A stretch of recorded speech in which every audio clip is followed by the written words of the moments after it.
thought going later would be better, but it's actually a lot of pressure after you hear everyone else's. And you're like, oh, I don't know if I can be as convincing as everyone else. But so cats protection is probably very obvious to everyone what we do. We are here to make sure that cats are happy and healthy, we home them to people. I think when most people think about volunteering for cats protection, the majority of them come to me and they say, oh, I would love to cuddle your cats. Everyone would love to cuddle cats, of course they would. Unfortunately, not all cats love to be cuddled. So I usually have to tell people, I'm really sorry, there are loads of other things you can do to help our cats though. So some of the volunteer roles that we are really desperately looking for, one that we're always desperately looking for is fostering. So this is very similar to what you think it would be. It is taking a cat into your own home for a temporary period.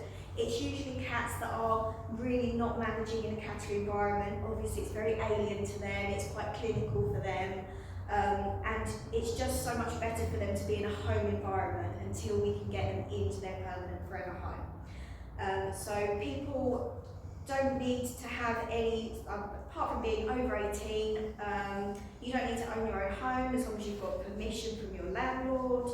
You don't have to worry if you're a busy person. Some cats prefer to be left alone for great periods of time. Most of them sleep all the time. If you've got kids, that's absolutely fine because getting the opportunity to spend the time with the children means that the cats may develop, you know, they're used to being around the children. We can home them to places with children where some of these cats may have been fearful of children originally. If you go on holidays, that doesn't matter because the cat is not with you permanently. It will come back to us and in our care and be rehomed. So there are so many ways that you can make it fit into your lifestyle, and especially in this day and age now where we have the cost of living crisis, if you can't afford to have a cat, it's a way to take care of a cat without having any of that cost or any of that worry because the cat is under Cats Protection's care. We pay the vet bills, we provide all the supplies, you just have to bring the love. So that one we're always desperate for. I pretty much never stop asking for people to come and foster for us. The other one that we're actually advertising at the moment is cat care volunteer. So day to day, obviously we have cats in our care 365 days a year. We need people who are happy to come and help maintain their living area, their environment, help keep it clean. It does involve litter changing and things like that, but it's actually better than if you do it in your home because you have PPE on. So you don't have to touch anything like people I say at home. I wouldn't have gloves on, I wouldn't have an apron on to go and change my cat's litter tray, but you get to do that. It's a team effort, so it's staff and volunteers working alongside one another. It's like I say, it needs to be done every day of the week, it doesn't stop. And you get to spend time with the cats afterwards as well, enriching their time in care, making sure that they're stimulated, that they have a bit of play, a bit of grooming. So we have specific days that we're looking for at the moment. Tuesday mornings, it's 8:30 in the morning, it starts a couple of hours, just once a week, it's not a massive commitment. Wednesday morning, I think those are the most urgent ones at the moment. We also we're looking for a fundraising events organiser. We have people who are prepared to come and do events for us. They're quite happy to come because it's so much fun standing on a stall. Most people come to you and they want to talk to you about the cats they adopted. Oh, I adopted so-and-so a year ago and he's wonderful. It's great, they just want to talk about cats all day.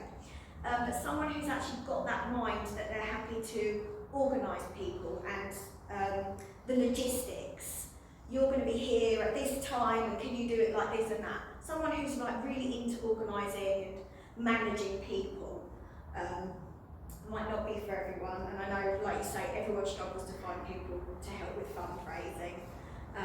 But when it comes to fundraising, we try and do things like children's games and things like that and really make it fun.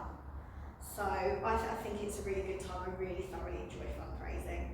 And I do it on a voluntary basis. The last one that I'll mention at the moment is actually gardening, which might sound a bit weird. But again, our cats, while they're in care, they do have outdoor access, but they only see so much of what's on our grounds. So when people come and help us with gardening, it gives us the opportunity to grow plants that would attract natural wildlife, butterflies, bees, stimulate the cats to see things that are going on, give them something more interesting to look at, you know. We're considering doing little projects like having bug hotel and things like that. So like I say, not things you'd necessarily associate with cats, but that means that maybe things that you didn't think you could do, but you can, and still support the cats and still help the cats and make it a better place for them to be until we can get them into their home. There are other opportunities as well. There's social media, there's so many different things you can do. There's about 50 different roles in cats protection that you can volunteer in. Those are just the ones that we have on the website at the moment.